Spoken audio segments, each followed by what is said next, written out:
haven't quite finished.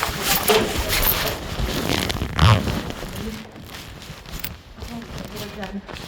Although I'm kind of ill at the moment, that's why I need to wear a face mask. Oh, okay, no worries. I've got a bit of a cold. I'm trying to miss it anybody else. Ready to work? Yeah, that is something like before, yeah. Yes, All right. yeah, I'm okay. How are you?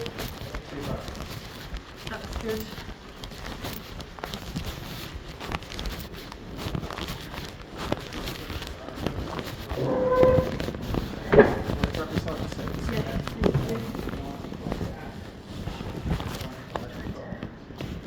Just had the longest running cold. I've had it for so long. I don't know why. I think there must be damp in my flat or something. It's not. Yeah. Yeah, exactly. Okay. So yeah, I think you had a sort of reasonably recent appointment with one of the orthopaedic doctors again, didn't you? One of the knee surgeons. Yes. Yeah, and he referred me back to you. Yeah. How, from your point of view, Yeah. what are you still finding the biggest difficulty with the knee symptoms at the moment? I've been diagnosed with arthritis, so mainly the arthritis. Okay, is that what the surgeon diagnosed? Yes, the most recent surgeon I saw at Chapel Allerton diagnosed me with arthritis, and obviously there's the ruptured ACL and the meniscus damage, so yeah, but mainly the arthritis has given me a lot of, well, that's a new diagnosis, but I've had the symptoms of arthritis for quite a while, and arthritis is quite a difficult rheumatological condition to be living with, arthritis. And the arthritis they've diagnosed in this knee? Yes, yeah, they have, yeah. Okay. I think in both knees I've been diagnosed with arthritis by the doctor at Chapel Allerton Hospital, who I most recently saw for the knee specialist at Chapel Allerton Hospital. Yeah, he diagnosed me with arthritis, so that was Miss Dr. Anand, the doctor who, well, the orthopaedic surgeon who diagnosed me with arthritis, so. Okay. Has he informed you was of that? Was that the terms that you used to you? Yeah, he said it was arthritis. Or you can do a opposite arm. That's fine. He's just not put that necessarily in the communication with us. Oh, okay. I've got 2 sticks now. I had like 2 chaperones there, so they'd be able to vouch for the fact that he did definitely say No, that I had it's more about arthritis. communication to us. No, it's fine. Yeah. Think about it like this. And then the rupture, the ACL rupture that I got in November 2024, and I had the MRI scan in January 2025, and then the MRI scan showed that I had a ruptured anterior cruciate ligament tear. So that's been obviously really painful, and not really, I can't do the things I used to do. I'm a runner and I'm a swimmer and I'm an athlete, also a mother of one, and I'm a very kind of athletic person, and I've put on 35 kilograms in 3 years, and since this injury I've really struggled I haven't been able to run at all, I haven't been able to do cross country or track athletics, I haven't been able to do my usual dancing, I haven't been able to work at all, I haven't worked in 3 years now because I can't do events, because I work on my feet in events as an event coordinator, so I can't do that either, so it's just been really, really difficult being injured like this with my lower limbs, and especially because I've already got Achilles tendinopathy, plantar fasciitis, and Broughton's neuroma and fat pad atrophy in my feet, podiatric fat foot and ankle conditions. So I'm just in a lot of pain. I'm having to take painkillers every single night in order to be able to get 4 hours of sleep, and it's affecting my mobility. So, for example, I've got a chronic long-term cystitis, and I can't get the appropriate health care because, for example, today it was just pure luck that I happened to be at home when the West Yorkshire patient transport knocked on my door, so I was able to get here to this appointment, and then another appointment I had at the GP this morning. But without that service, I wouldn't be able to get here because it's really difficult struggling with this level of arthritis, which I've been told I most recently have at Chapel Allerton Hospital. I do think I need a referral to a specialist for that because that's a rheumatological condition.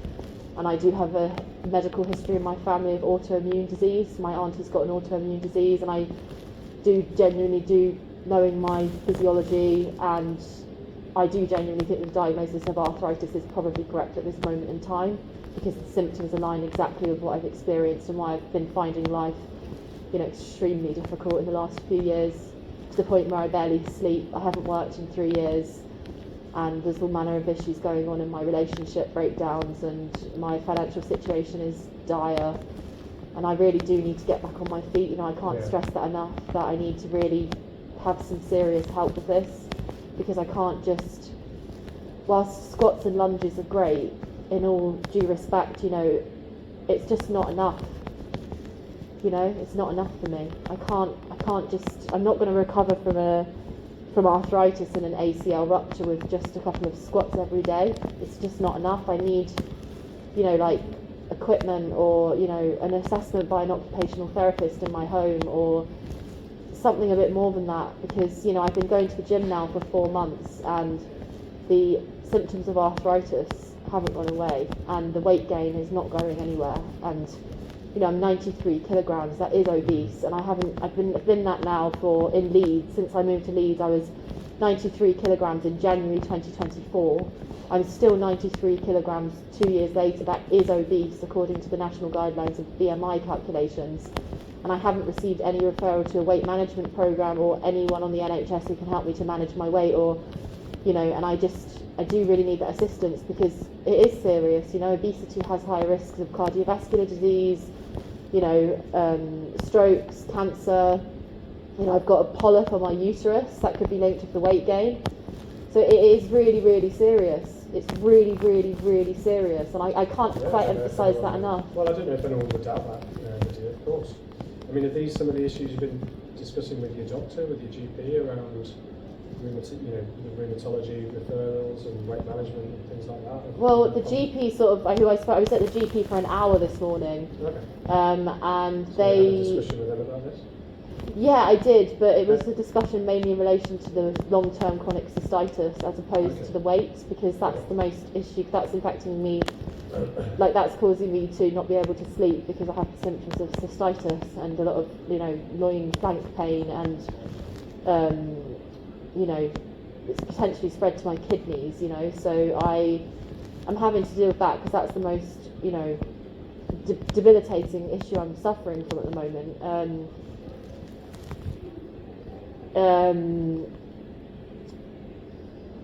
So I can't, it's not easy to get a GP appointment. It's not I can't just have it. I'd love to be able to walk into my GP twice a week and discuss all these issues with them, but they always, the GP said to me this morning, you need to speak to the hospital about this, you need to speak to the specialist. So with all due respect, you're the specialist, so my GP isn't going to help me to be referred to a rheumatological specialist. They would say to me, you need to speak to the specialist at St James's Hospital that we've referred you to, because they're the specialist in physiotherapy, and they're the ones who can do the referrals or suggest a treatment plan for your ruptured ACL and your arthritis and your meniscus damage. Yeah, well, we probably need to just clear up a few of the pathway things then, if that's the case.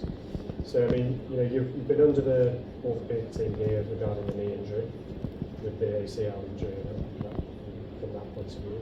Not here at Chapel Allerton Hospital. Under the hospital, sorry. Yeah. This is St James. That's the orthopaedic. Leeds Chapel Allerton Hospital. They base themselves around the different hospitals here, for sure. Yeah, absolutely. And their referral to us here is to help you rehabilitate the knee injury. Right. Okay. Yeah. So we can offer support and rehabilitation regarding the knee issues. The things that they've communicated with us about the knee injury is that yes, there's been the ACL injury, but on clinical testing they felt that some of the typical instability signs from an ACL injury thankfully weren't too bad. Okay. But you're clearly suffering a lot of pain from that knee. Yes. They thought might be driven from the kneecap joint, Right. Which we can take a look at. Yeah. Excuse me. As far as arthritis, that's obviously arthritis is a bit of an umbrella term, so you have lots of different types of arthritis. Yeah. You can have osteoarthritis, which is changes of the joint regarding sort of wear and tear or related to trauma and soft tissue injuries. And then you have autoimmune arthritis, which are a completely sort of different situation. And if there's a suggestion based on some family history then you need a referral to, say, rheumatology to investigate that. Yes. That would come from your GP. Right. That's not something I can't do that as a physiotherapist, unfortunately. Right. Okay. But the pathway to see rheumatology specialists is based on a assessment with your general practitioner, so they can sort of put all those pieces together, so to speak. I see. The things that you've mentioned, the family history, the mention of arthritis from the knee surgeon, and then based on other clinical symptoms and blood testing, things like that, they would see if there's any sort of link with any autoimmune issues. Right, okay. But that would have to be done by your GP, sort of looking at that and then referring on to rheumatology and secondary care in the hospitals as needed. Yeah, for sure. Okay. For sure. I mean, it's a shock, you know, when you're told you have arthritis. You know, yes, if I'd been more sharp, I would have asked what kind of arthritis, is that autoimmune or rheumatological, but, you know, it is a shock, and I was told that, and whilst I appreciate that it's not on the system,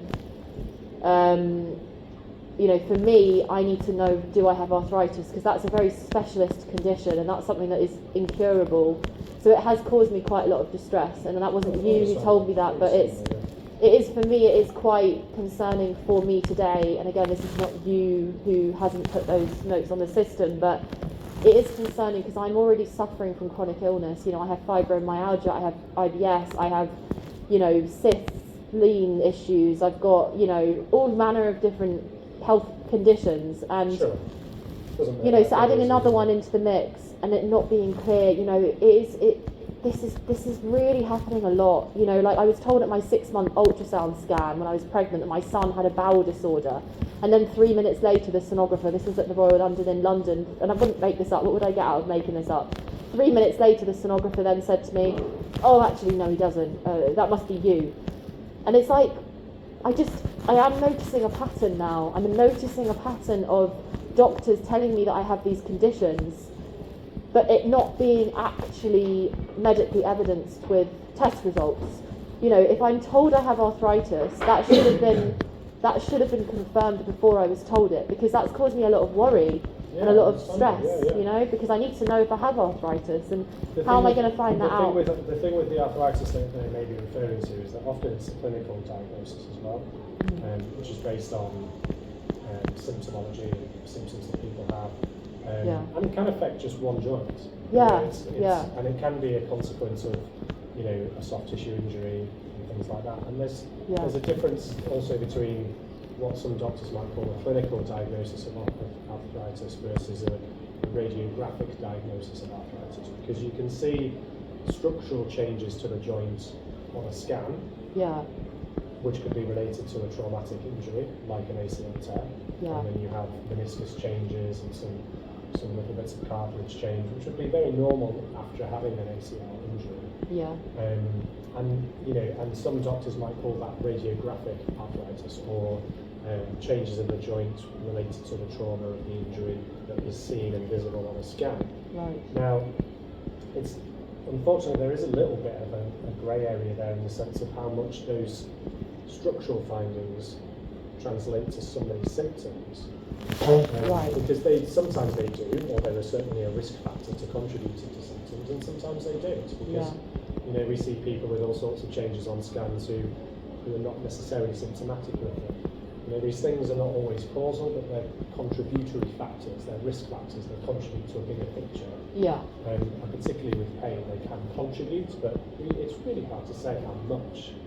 For sure. I mean, I was speaking to the doctor at Chapel Allerton Hospital about the fact that I got this injury in October 2024, and then we did the MRI in January 2024. So in terms of like a rehabilitation plan, I mean, for example, this injury could have got worse since then, and then I may need different exercises. So I was just wondering if it would be a good idea to repeat that scan, because how can we know the level of the damage since then, when it was 2 years ago that I did the scan? That is a very long time ago to be judging it, you know. And you know, for example, if I'm going to be getting back into work, or if I'm going to be asking for an OC to come to my home, and all manner of different things, like if I'm doing personal training and something like that, you know, I really need to know, I need to be able to, like, I do find it really, really difficult, because this injury was 2.5 years ago. Yeah. And I've not been given I've not been sent one single letter, or been given one single report, or one single doctor's letter, or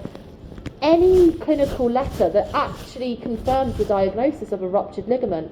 So when I'm speaking to the Department of Work and Pensions, when I'm speaking to prospective employers, when I'm trying to speak to personal trainers, professionals who are trying to make reasonable adjustments for my injury, for example, having somewhere I can elevate my legs, or being on the ground floor rather than the first floor, I do really, and I cannot emphasise this enough, 2.5 years after getting this injury, where I was on crutches, and where there has been mentioning by several professionals that I may need surgery to correct it, I do really need some level of a document that I can show to the department, to different departments and different professionals, so that they know what injury I have. Because I have, usually when I'm under gastroenterology or urology, I'm sent a letter to my address which says, patient came for appointment, we discussed the ruptured ligament, this is the current treatment plan, this is the follow-up in 6 months, signed Dr. Goma, who's my GP, but there hasn't been anything, and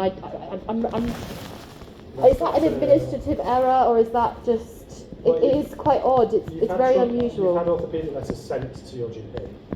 Right, well they haven't sent any of them to my address. I haven't received one single letter from anybody.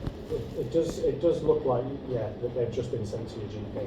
I really need the letter to be sent to me, because that's, if I'm coming to appointments with professionals, I need a letter so I can remember what the discussion was, or what I need to do, or if there's exercises, I can't remember exercises, I've got chronic PTSD, complex PTSD, stress-induced short-term memory loss, and in all honesty, without these exercises being written down for me, as a vulnerable disabled single mother with a 3-year-old child living on my own, unemployed on working capability benefits, how on earth can I be expected to manage my own rehabilitation without at least something written down on paper? Yeah. And it's been 2.5 years and I haven't been given a single letter in relation to this ruptured ACL, which is preventing me working, parenting, having custody of my child, having my relationship's gone now with his father. This is serious now. I need professionals to really start doing what they should be doing. And last year when I was supposed to have an appointment here, and I was getting cancellation notification after cancellation notification after cancellation notification. And I came to the hospital one day and they told me the appointment had been cancelled. Then I was discharged, and it's been a whole year now since I was physically able to ask to be re-referred back to the physiotherapy department, which is a whole year where I haven't had the correct support with the knee injury. And it's really worrying me, because we're not in the era of COVID anymore, so I don't really understand why it is that I've not received one single letter in relation to this. I've been under orthopaedic and physiotherapy, so why haven't I received anything in writing in relation to this injury? I just don't quite understand that. It's very unusual. It's not the case of other departments. I mean, I could certainly get the orthopaedic team to get you the letter sent to you. Thank you. Yeah, I would appreciate that. I can certainly request that from the surgeon's secretary who will have dealt with several letters out. So we can send that one to your home address. Thank you. Yes, that would be helpful. If that would be helpful.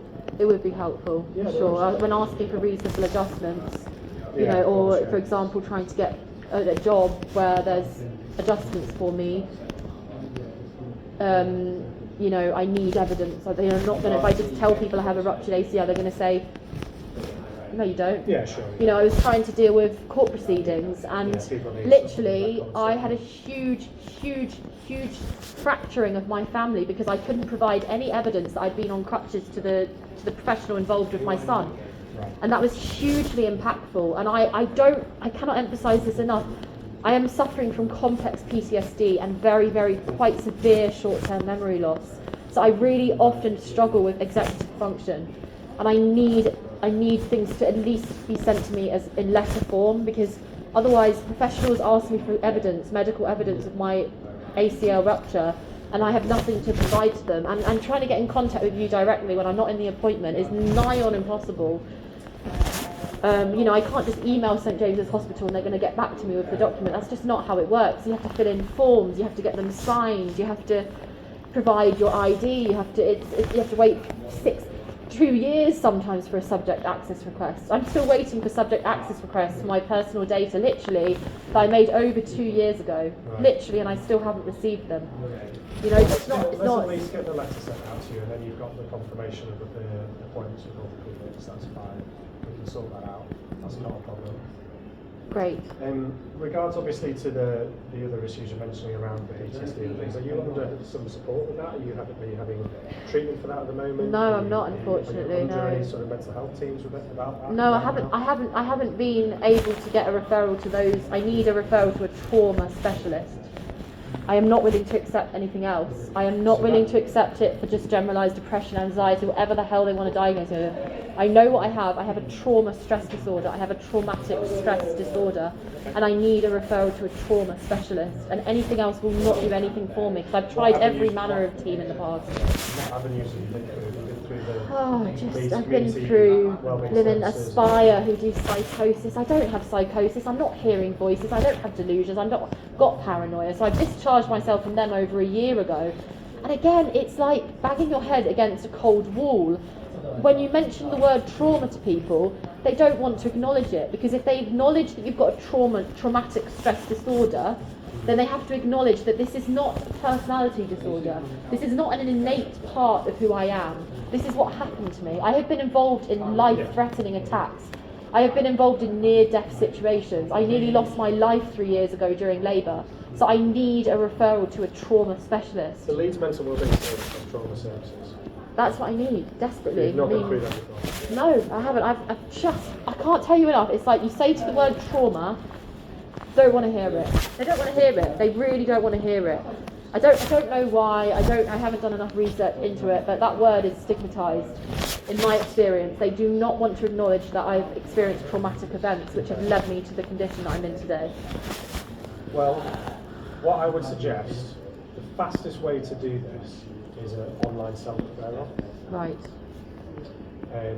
Have you come across the Leeds Mental Wellbeing Service? I have heard of it, yeah. Referral before? I mean, I think actually I made a referral to them when I first moved to Leeds, which was in December 2023, and at the time I was in a very grave condition, really, really fighting for my life, honestly, and so they didn't accept my referral because that's more for maybe stress disorders, and I was literally fighting for my life. But now I'm not so much in that, I'm not so much in that, I know what you're saying, acute stage. I'm still really struggling with the aftermath of a serious injury, but I'm not, of a serious trauma, but I'm not fighting for my life as much as I was back then. Okay. So I think I can maybe re-refer to the Leeds Mental Wellbeing Service and see if they can Do you want me to write this down for you? accept me on for trauma care. Yes, that would be helpful. Yeah. Not a problem. I'll write down the website. Great. And then I'll show you on here what it looks like. Okay.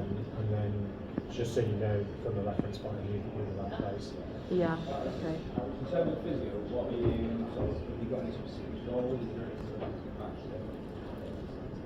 But in relation to this appointment, which is for my ruptured ACL, yes, the pain from the pain. well, not so much the pain; it's the injury itself. Because this is not, I'm not here today for a pain management clinic. This is not a pain management clinic. This is physiotherapy. Yeah, well, it's for the symptoms you've been like I having say, maybe you can't arrange a repeat scan, because that scan, I believe, was arranged by orthopaedics at Chapel Allerton. So it may be that I need to go back to Niall, who I haven't seen in over a year. He was the one who arranged the MRI, and then I never had a follow-up with Niall. I had a follow-up with Dr. Anand, and then Dr. Anand hasn't done anything. He's just referred me to you. So this is like the end point of like me trying to contact them to ask what's the plan, and then they've referred me to you, but you're going to find it difficult because you don't have an up-to-date scan, which you can't arrange. That would have been for them to arrange. We wouldn't just go off the scan. We'd go off of your symptoms. I mean, scans are not individualised. We need to go off your individual symptoms and treat and manage those. the scan gives us plenty of information about the nature of the injury. Yeah. Unless there was a separate trauma in the meantime, it's unlikely to give us that much more information about you, Right. as a person, as an individual with this problem. Right. We don't want to just, shrink this down to the fact that you're just a knee joint here. We need to look at the bigger picture and sort of, your symptoms as an individual, because, we could look at 10 people with exactly the same scan. Yeah. They'd all be going through a different situation, might have different symptoms. Some people might have pain, some people might have instability. So, we don't want to just treat the scan. Okay, we want to treat the individual and the individual symptoms. Right. From your point of view.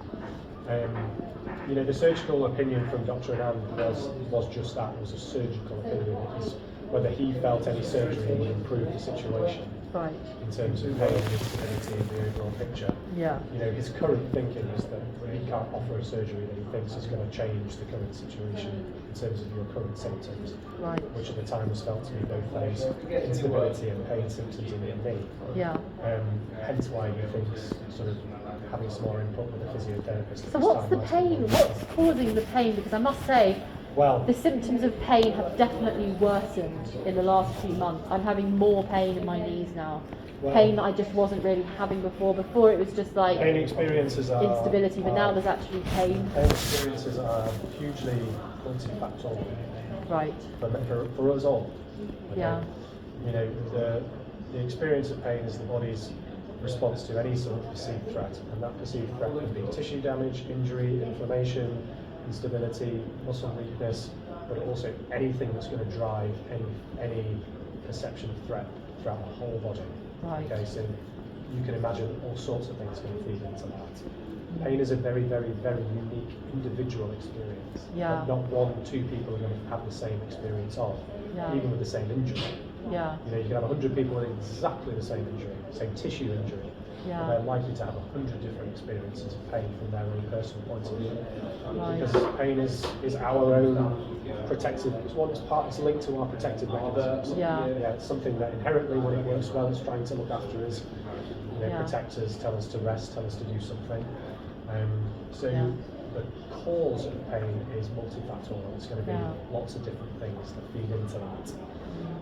It's just like, for example, at the moment, I was told recently by some kind of professional that I should inform you of how is my knee injury actually affecting me on a day-to-day basis in my home, for example.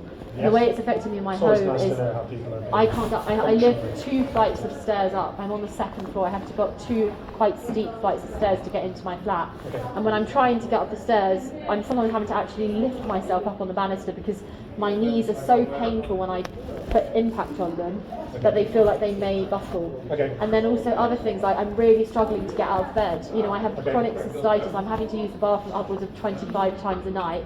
And with all of the lower limb issues with the knee in particular, I'm really struggling to get out of bed because I don't have anything to hold on to. I don't have any adaptations. And then other things like, when I'm trying to wash, that's very difficult mobility-wise. And then and like I say, like in terms of in the home, how is it impacting me? Like getting up the stairs, doing basic things like, cooking, washing, getting in and out of the chair. All of these things are genuinely really difficult for me, and that is really affecting my emotional health, It's making me feel like I'm a failure. It's making me feel like I'm absolutely hopeless, absolutely helpless. Like, a lost cause, like I'm, never going to recover from this, and it's just going to get worse and worse and worse. And, I'm helpless. I just can't do anything. If I can't even, do these things at home to a high standard, then how am I going to go out there and re-establish my career and, re-establish a social circle for my son and, re-establish some financial stability, which I had 3 years ago. If I don't get the correct care that I need for all of these, what I believe are both physiotherapy conditions, but also rheumatological issues, and it is really worrying because it's like I almost feel like I walk around my flat and I feel like I'm Frankenstein, like I'm a broken human monster that's been like put back together with loads of broken pieces, and nothing's working. Everything's weak, everything's ill. Combination of your physical symptoms you experience, and extremely likely to be linked into what you've already mentioned about the history of your trauma and your PTSD. Physically and biologically, and emotionally and mentally changes everybody. Who goes through things like this, and it's a much bigger picture situation, isn't it? With the injuries with your knee, everything that's going on as well. They will all feed into. Yeah, of course they do all feed into each other, and I mean having a first child is a seismic life change. There's biologically, hormonally, a body goes through so much, and I have not had a supportive partner to see me through this time, and it is incredibly demanding. Like pregnancy is like running 20 marathons, they say. It's incredibly demanding. And then you add that to all the seismic change of motherhood and the matrescence, and then you add in the fact that I've moved from London to Leeds. I don't have a social network up here. I don't have any. I don't have a strong support social system here. I don't have a supportive partner. I am a single parent. I am a disabled single parent. I am a disabled unemployed single parent. But this is not the way it should be. I've got a very good education from Edinburgh University. I've got a degree behind me. I have very good, ability to structure arguments and, to get my point across. And there's no reason why I shouldn't be functioning as a part of society like anybody else. I'm not a lost cause, but I will remain a lost cause until I have some kind of healthcare team around me who can help me to get better. I cannot do it on my own, and that's the problem, is I need concrete actions. Talk is great and having a chat is lovely, but with all due respect, I didn't come here for a chat today. I've come here and I'm going to walk out of here with nothing. It's lovely to have a chat with you, but with all due respect, I am a busy person, and I know that maybe because I'm not a solicitor's wife or a doctor's daughter or the king's, wife-in-law, or mother-in-law. I'm not sitting here in front of you, a known public interest person that you think is really powerful, but I do need actions. Chats are great, but if I wanted to chat, I'd call up the Samaritans. I need people to actually help me. Hopefully you've realised that this conversation is going to lead to some actions, because some of the actions are going to be for me to organise your trauma nothing letter to be sent to you. Great. To signpost you to the trauma mental health service as well. So those are hopefully two actions that hopefully is useful for you today. Yes, that is useful for me. But in relation to the knee, I mean, it would be great to have a letter, but what's the letter going to say in relation to the rehabilitation plan? Because I can't remember the exercises you gave me a year and a half ago. We need to make that I've got nothing written down about the exercises, so I can't remember them. Yeah, that plan needs to be forged a bit together. We need to do physical assessment. Yeah, we need to have a look at your knee. We have to do physical assessment. We need to find the right exercises for you right now. Yeah. Right. The likelihood is that some of the symptoms you mentioned regarding the stairs do sound like there's an element of this patellofemoral pain, this kneecap pain that the surgeons are also talking about. Yeah. So if there's specific exercises we could look at regarding that. Okay.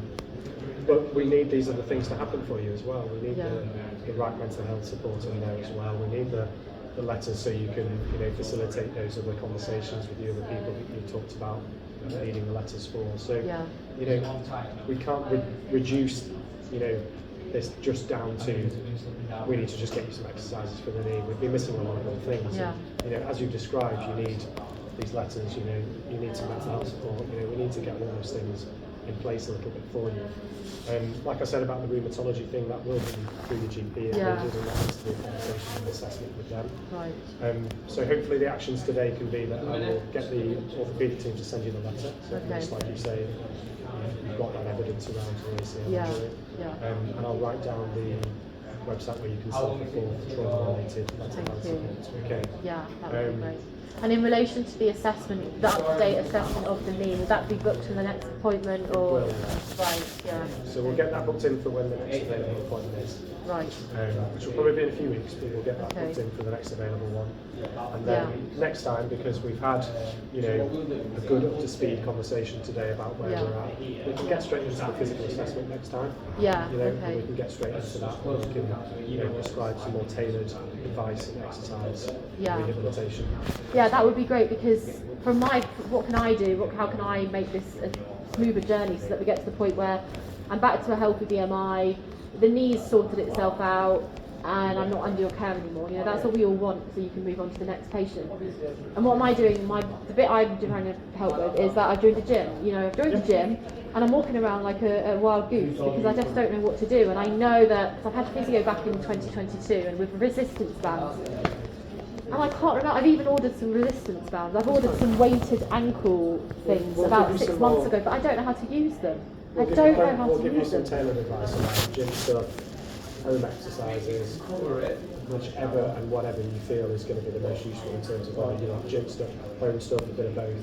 Yeah, I mean, it would be great because at the moment I'm just not doing the right things. You know, I may be making the injury worse because honestly, I may be making it worse because I'm trying to pick classes. I don't know which classes to do. I don't know.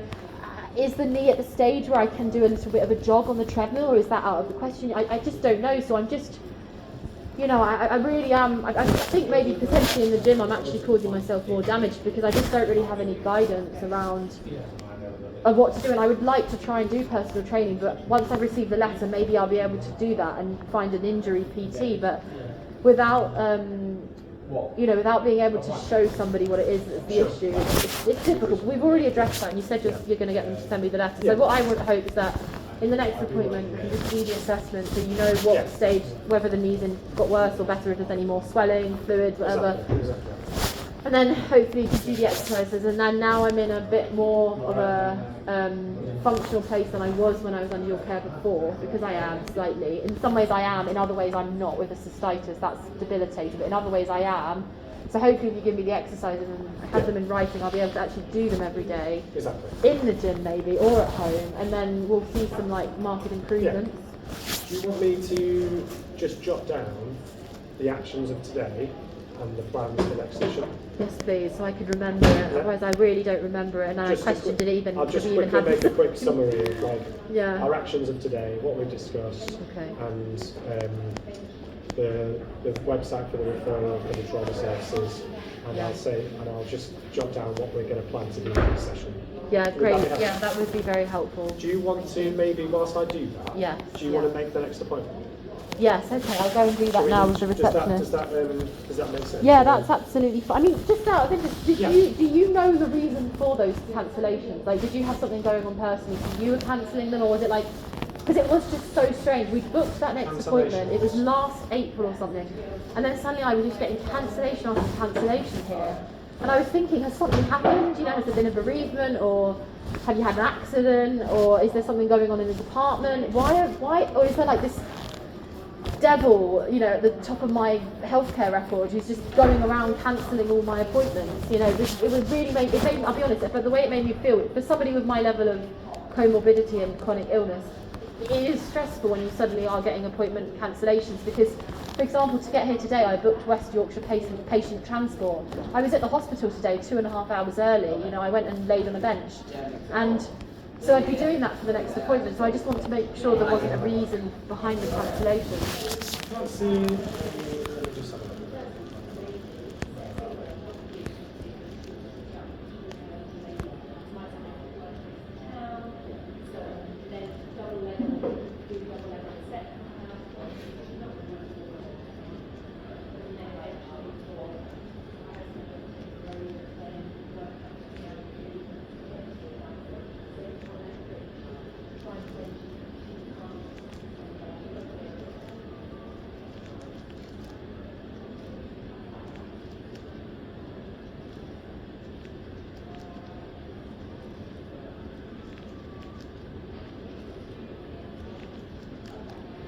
Yeah, I can see there was one cancellation on the 1st of April from us in 2025. May have been an illness thing, I can't remember, to be honest, that far back. But it could have been an illness-related cancellation, unfortunately. Right, okay. But it was the only one from our service. Right. But there was another knee clinic cancellation from the hospital around the same time. Yeah, it threw me off the six. It really did. I really felt, I was really struggling at the time. I was moving and I just needed these appointments to just be when they were, and they got cancelled and I just lost the plot really. I just didn't know what was going on. Physio and neuro. Yeah, there's been a lot of cancellations. So I think it was kind of one from lots of different services, which obviously got cumulative for you. Yeah, exactly. It accumulated for me. Yeah. And then I ended up getting discharged, which is the last thing I wanted, you know, because continuity of care in relation to this injury is really important. Because I genuinely really don't want to be having knee issues all my life, and I genuinely really do want to get back to running. And especially now I have a 3-year-old, he's getting so tall now. Hopefully we can look at those I have to be able to have mobility.